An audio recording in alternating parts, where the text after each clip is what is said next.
So for the invisible, these are the tips I have in passing the test. So the test has 3 stages. There's a first test that has to do with English, but it's basically past, present tense, fill in the gap, listen to an audio and get some information from it. So the English test is not a problem. You'll most likely pass it.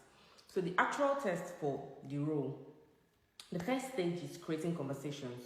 So you know how you have conversation with ChatGPT?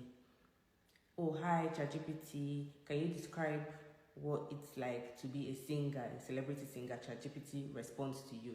But this time around, you are both ChatGPT and you're the one that is asking the question.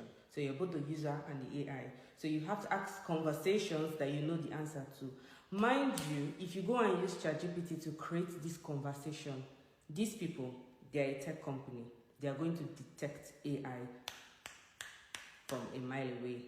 Do you understand?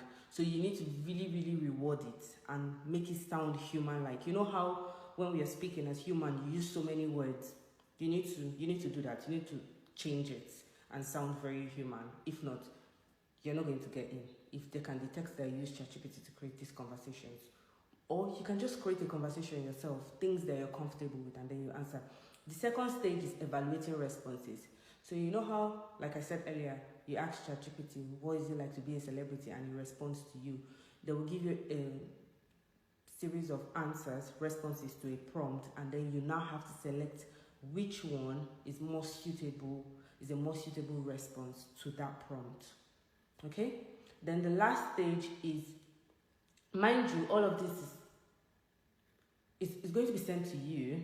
It's not going to take you long because it will be sent to you ahead and you're not timed. So you can take your time, create this conversation, keep it, read the passages and the responses and know where your head is at before you start the actual test.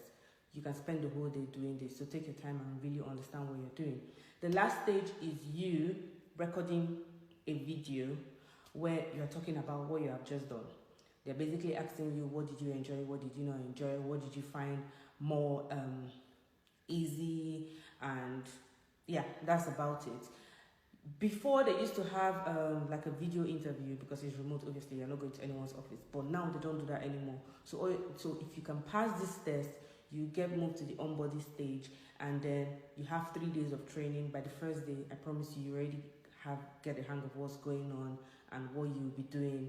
Then also, I heard they're not taking Nigerians because a lot of people have been sending me messages, comments, and saying they're not taking Nigerians anymore. Ghanaians, I still think you guys should try. People in the UK, please, absolutely go for this. And for Outlier, I'll be making a video on that because they're taking people from Nigeria. On the live yesterday, some people already got responses and they were in Nigeria. But unfortunately, they're only taking people for AI data trainer on their languages, and only Yoruba and Hausa that's available. Unfortunately, no Igbo and no English. But like I said, I'll be making a video on that. I wish you guys best of luck, and please do your research. Please do your research. Please.